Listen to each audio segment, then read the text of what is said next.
前，我先跟大家先宣布一个，也是我最近跟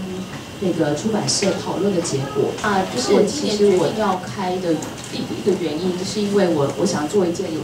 不一样的事情，所以我这边也是在做第一次的宣布，就是别的13或14，或者可能别的时间，因为我们现在找一个场地不会太贵的，但是我们希望这课是不要太贵的。就是大概我们在算好，在一堂课大概2500，但这个钱呢，我一套不拿，就是我们全部拿来付场地费，跟做一件事情，就是我等下跟大家讲的课的内容。那个钱，基本上一堂课的钱，我们都拿去买那个套书，然后大家报这课的单堂课的人就可以拿一本套书回去。但如果你自己本身就有套书的人，最好你就把这套书，请你帮我一个忙，送给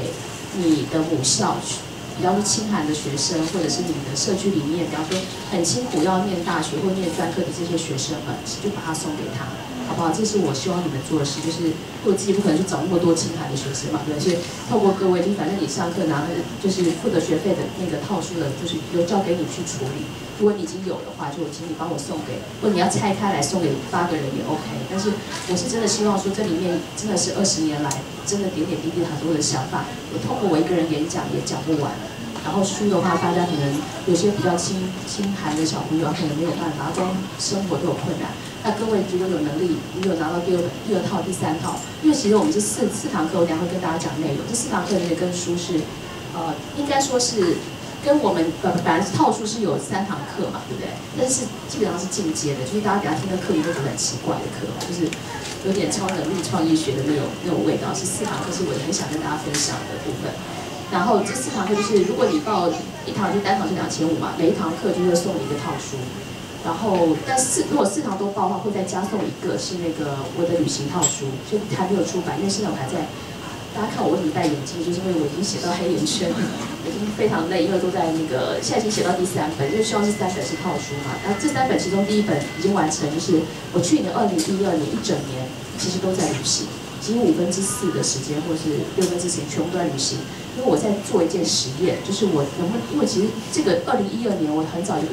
在脸书上跟大家讲过，我自把视为很重要的一年。然后我2012年刚好是去年是我的42岁，你知道人生每7年就有一个重大的汰换嘛，所以我在那年是完全是空下来去我想去的任何地方，而且我大家也知道我的人生观就是把每年当成最后一年嘛，所以去年又是我特别指标性的一年，所以我把那一整年我所旅行的一些体悟，全部变成一本独立的书，就是2012奢华圆梦创意学，奢华圆梦忘记了书是什么，2012那个奢华圆梦之旅哈，然后这是第1本，第2其实后来这本应该是说去年最新的嘛，因为其实今年年初写完。那往前推，因为我过去从20岁到42岁有22年的旅行的经验，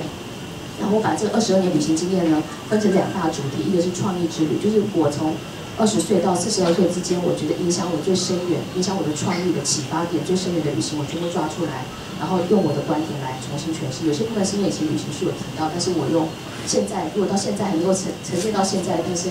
对我来讲影响很深远，我把它就是挑出来，然后再加上新的东西，自己重新写过那个东西。可是那个东西对我花很多的时间，是因为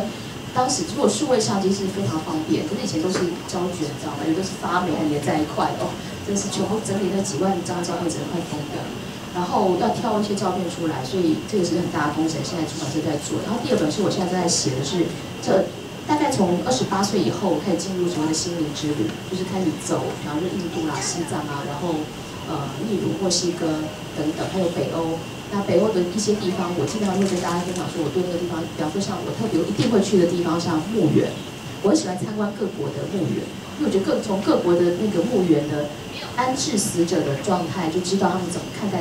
生活这件事、生命这件事情。所以我有一篇章在讲希腊跟北欧跟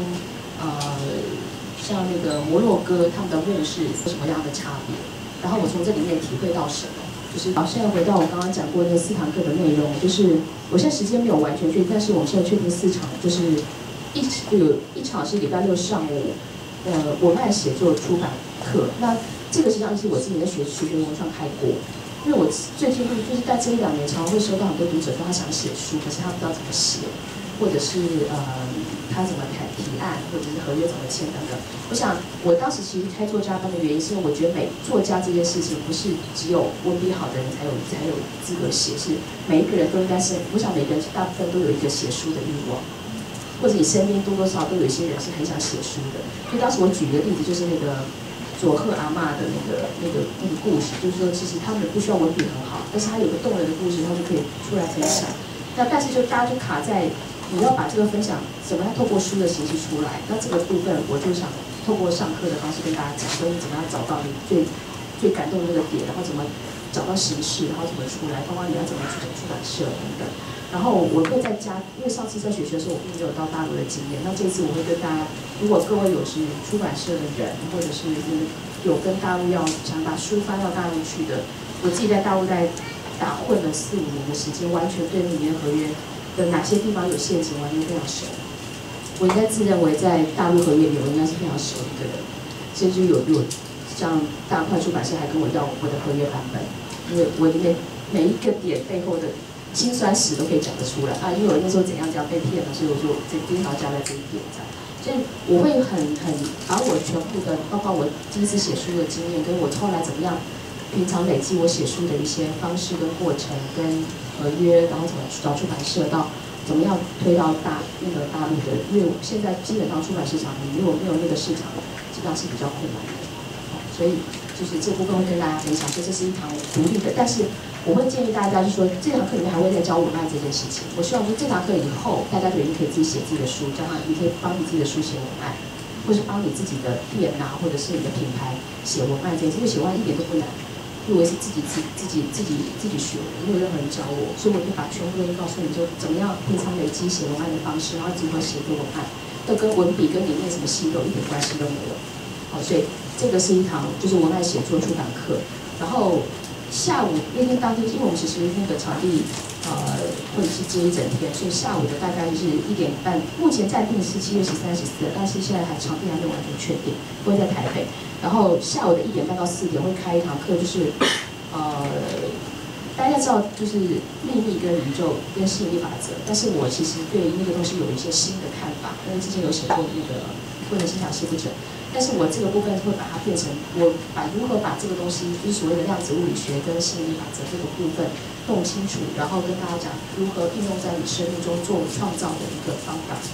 就是如何你创造你的人生，然后透过这样的一个理论。所以可能如果到时候确定报名了，会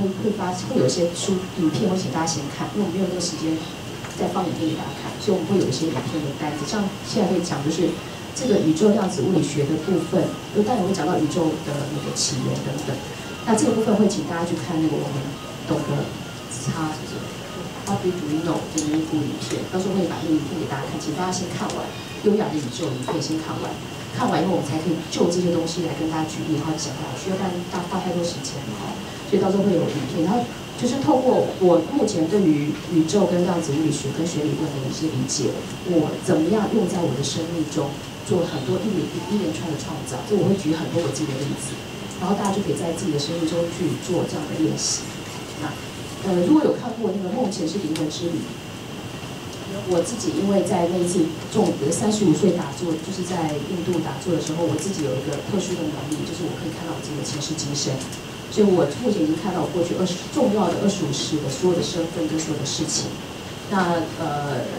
我也就是清清楚楚知道为什么我这辈子的所有的才能是从哪里来的，就是有些都是过去的一些，你看有的人刚出生没多久就会弹琴，就会做菜等等，有些都是带着天赋来的。那每个人身上一定都有这个东西，一定都累生累世，不相信不太可能，几乎不太可能是这一辈子是第一次啦。如果你有轮回观的话，那我自己就会分享我自己怎么样看到我这些，因为其实每个人都有一个。就是这个东西不需要很特殊的能力，就是你自己有一些线索可以，像我以前写过一本书叫《猎物百科全书》，我透过自己在买东西，因为你会觉得很奇怪啊，如果在旅行的时候，就是有时候会特别对某些东西有兴趣，就莫名其妙的东西。比方我举个例子，我一个好朋友，他莫名其妙就对元宝这件事情充满了兴趣，但元宝根本用不上，对不对？他就所有的钱就是说我赚到钱全部跑去买元宝，后来他。买的非常多，就是几乎把他钱都花光了。后来他在有一次看前面才知道说，因为他那一次有一次是员外，他有很多的元宝，后来被他一夕之间全部拿走了。他带着那个恨来到这边，所以他自己买元宝完全不知道这件事情。他现在就买了一堆元宝，完全他家人都傻眼，你买那堆元宝干嘛？完全又用不上，就是那些旧的元宝。所以我自己在透过，因为当时我还没有那个就是能力，就是我看到我过去的前世就要问算命啊，问通灵啊。那现在就我觉得其实不需要问了，因为其实问会有一些问题，问题是在于说他怎么诠释你这个版本，你听得懂意思吗？就是如果你的这个人生是这样子。A 来解释跟 B 来解释 ，A 可能觉得你是个烂人 ，B 来解释觉得你是个好人，那你就非常麻烦，就是你就会受到他的那个评断的影响，但是这个评断非常不客观，他会依照他过去的经验来做这样的贴标签的方式，所以我会建议说，但看前世这件事一点是坦白讲，现在看过来是一点都不重要，你现在怎么过日子，就是实际上你就是。你是怎么？你要知道你的前世，就看你今生是怎么过的嘛。就很多线索是在这辈子里面就会被发现，就会你愿意找出来，就把那个线索找出来。所以我会透过我自己的经验跟大家分享说，你如何先把自己的一些习性找出来。习性是包括说你喜欢某些事情，或者你有些很奇怪的个性，或者什么，就你自己怎么样找到一些脉络。然后，但这个部分还会再加上一样东西，就是大家如果有看很多关于物理学的东西，或者一些科幻影片，就会有平行宇宙、平行世界这个概念。然后，如果你不用轮回观来看的话，其实平行宇宙跟平行世界也可以解释这个部分。那实际上这个是同一件事情，你知道吗？你感觉上前世是过去的事情，实际上它也是在另外一个平行时空正在发生中。我会跟大家举几个电影，到时候如果片段列出来，也请大家先看完，我们才比较好举例。然后会透过这两件事情。我先讲课，通过这两件事情来请大家自己怎么样去开展你的天赋，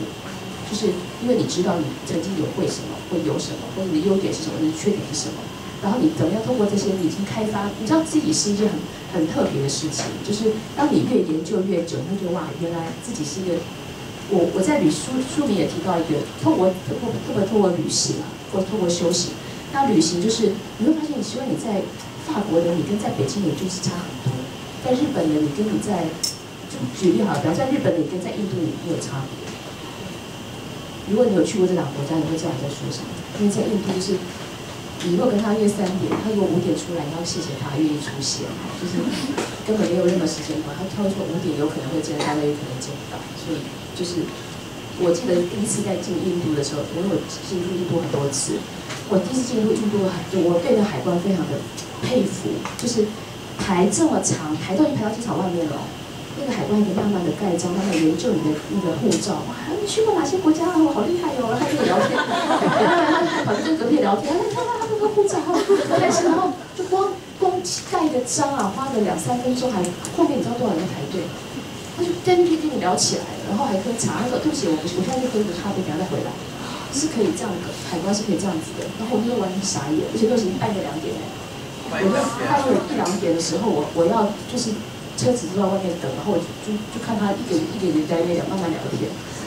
然后这就是我对印度的一个定义，就是他们没有所谓的时间观，他们可能生命观比时间观更重要。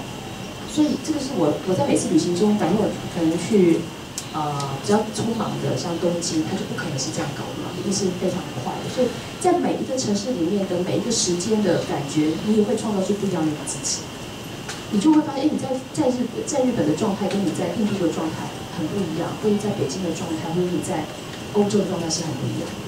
所以我也是通过旅行这件事情，再让我自己看我还有哪些可能。所以我有一次在脸书上写说，旅行就是等于把自己放在不同的容器里面，看自己会变成什么。这个变成什么的意思，就包括你的对生命的观念，你对死亡的观念，然后你对你自己的看法都会不同。好，所以这就是在探索这个部分。所以我这堂课是说如何以轮回跟平行宇宙的观念来开创你的天赋。然后另外这个部分还会如果有时间会再讲一个部分，就是我希望我基本上这4堂课不会再开了，就是今年其实下半年我想完全是休息的。我今年就是完全超出我的工作量了。我今年的出书是我这辈子最夸张的一年。大家知道我今年出多少书？12本。对，就是一本是早上1月的那个爱情最新地图嘛，然后8本嘛，对不对？1+8，后面还有一个3本，好，所以1+8+3等于12嘛，对不对？就是真的是疯狂。但是我是因为去年整个累积下来之后爆开来的结果。那我也很愿意把这个爆炸能量分给大家，因为我快不行了。就我现在脑袋还有很多的书是没有完成的，是那个处于爆炸状态的。然后这部分呢，在上午的时候会再加讲一个如何翻转人生剧本。就是当我们人生发现开始走到一个模式的时候，然后你觉得这个模式你不想要，你要如何翻转？那特别是遇到重大事件，比方说重大事件，包括说重大的挫折，或重大工作、感情等等，或者是甚至于生病，或者是家人的一些问题等等。那这个东西我们一定会教大家来看两部电影，就是如果你看过，请你再看一遍，我会透过这两部电影的对照。当然还有其他的电影嘛，但这两部是必看，就是那个。今天暂时停止，就是2月1号土拨鼠节，这个请你再看一遍。然后另外就是那个口白人生，所以这两部片刚好是两个不同的方式，但是在讲同一个观念。所以这两部如果你可以看到那共同点，你就很厉害，就是你可以破解那个人生如何翻转人生剧本的那个部分。那这3个部分呢，大家会，它其实前提应该是照理说应该是先上过那个9月份，就是套数里面会有9月份的3堂课。应该是要先上过人生蓝图跟时间管理，才是在上这个课比较好。但是因为我们时间，反正就是到错了嘛，没办法，那我们就先回到未来哈。然后先简单大家讲一下人生蓝图跟时间管理，用最短的时间讲完以后再讲这个这么难的东西，就是真的是比较深的东西。然后我都通过自己的一些很深度的过自己的经验分享。然后那种翻转人生剧本，我最近又在发现一件事情，就是我在旅行创意学提到一个小小的概念。其实你知道，当什么情况下，有时候是可以切换到不同的时空的概念，或不同的版本。是在坐火车的时候，或坐高铁的时候，如果你有留意的话，坐高铁如果闭上眼睛，你知道速度在飞，风景在飞，然后你就可以想象哦，哈利波特的作者罗琳，他当时在说他哈利波特灵感是在坐火车的时候出来的。他怎么出来的，你知道吗？其实坐火车就是一个那个风景的流，不要说火车啊、高铁或是。飞机也是，飞机的速度感没有像那么清楚，因为飞机它是在另外一种状态，但火车是最明显的。火车是，如果你懂得运用的话，是非常好在，你可以有时候睁开眼睛，有时候是闭上眼睛，因为它那个速是那个，你如果可以细微到说，因为你知道后面的风景是过去哦，旁边的是现在，在前面是未来。如果你知道那个时间流跟风景的关系，然后你可以在那个速度里面可以切换到另外一个状态。听得懂意思？因为它的速度感跟你在陆地上速度感是不同的，它是很有机会切到另外一个脑袋的平行宇宙里面。所以我透过这个，其实有很多新的想法出来。那你会看到，因为我在那个打造创意版，因为我在这本书实际上是我的北大论文，我就开始收集很多我对于这件事情的看法，就是我称为叫流。创造的创意的流，那这个部分其实在很多人的经验都有，比方说像好像是史蒂博，所以他都是在开车的时候有这个经验。开车的时候不是，开车也是很容易放空的，你知道吗？虽然因为你已经习惯了嘛，就像不需要用太多的脑袋在开车的流动，它是很容易进到一个状态的。它里面书里有提到这个部分，所以这部分也会跟大家分享说，如果你自己在所谓切人生剧本的时候，其实有2个自己的方式，有2个。第一个就是睡觉，睡觉其实是一个很棒的方法，就是你可以在睡梦中去调整你要的一个新的版本出来。第二个就是透过火车这个部分，那这个东西会在课上很清楚的跟大家讲。然后下午呢，那堂课更好玩，就是叫做旅行创意学，因为旅行创意学就是在大概7月中。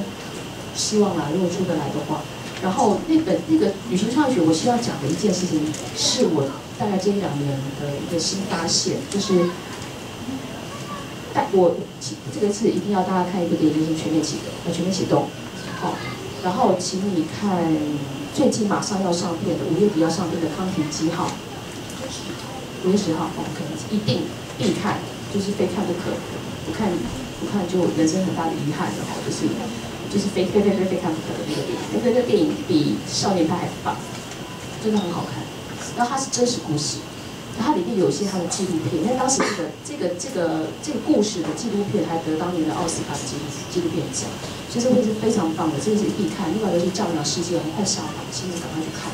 非常必看的关于旅行的部分。所以这2部加上那个，我会跟大家这样全面启动。我会教大家一件事情，就是我发现，因为从去年开始旅行的时候，我发现一件事情，我发现全面启动的这个电影是真的。我讲是真的，是因为它是可以被实际上运用的。除了说它实际上是有不同楼层，我光前面启动有很多点子出来嘛，在书上都有提到，比方说你在跟人相处的时候，如果我们举一个现实的例子，就是像虞美人，他一开始一定是很甜蜜的嘛，那现在会搞到这样子，他中间一定有一些关键事件没有处理好，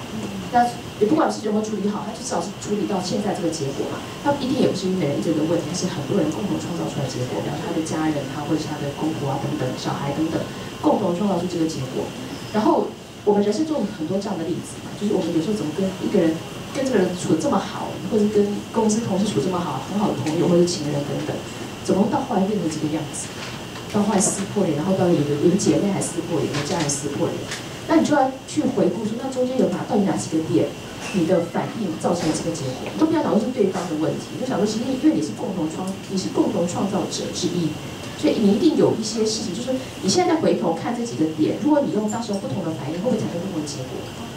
这个是很重要的部分，因为你必须要，因为如果你没有把这几个点抓出来，你的反应就是你就会有可能这套的东西反应模式会带到下一个人的身上。我们就看为什么叫重蹈覆辙，什么叫轮回？轮回是你已经从清朝从明朝演到清朝，可能从猴子时代就演到现在，一直都是这样的反应模式，所以让我们一直都在这样的状态。那所以我们为什么说可以不用看前世？是因为你从这一辈子就是做了很多重复的事情了，所以我们说把这几个特别重大事件的。这种特别从盛到衰这种所谓的人际关系，你就把那个点抓出来的时候，你再想，如果在脑袋里有重新的版本，你要怎么演？很多类似的电影嘛，那个什么，回到初相遇也是啊，好多那个有个40岁的那个叫什么？就是有一个40岁的广告人，他有一天在家里发现8岁的小孩，那原来是他8岁的自己。我忘记那部电影叫什么，书上扭转奇迹，那部是很棒的电影。有很多这种所谓自己在跟自己的过去或跟自己的未来，或者是回到17岁也是，回到17岁是讲说，他当时在高中的时候认识一个女生，后来就娶了她之后，发现人生开始荒腔走板，生了一堆小孩，早上起来就是一大场噩梦。然后他想说，如果能够回到17岁做不同的决定，会有不同的结果。还有一个是命运遥控器，好多电影啊，其实，所以到时候会请大家如果一定全面启动是一定要看的。然后这几部电影要看，然后透过如果你看的电影越多，你举的例子就越多。然后我要讲的是这堂课的重点是在于说，其实每一次旅行我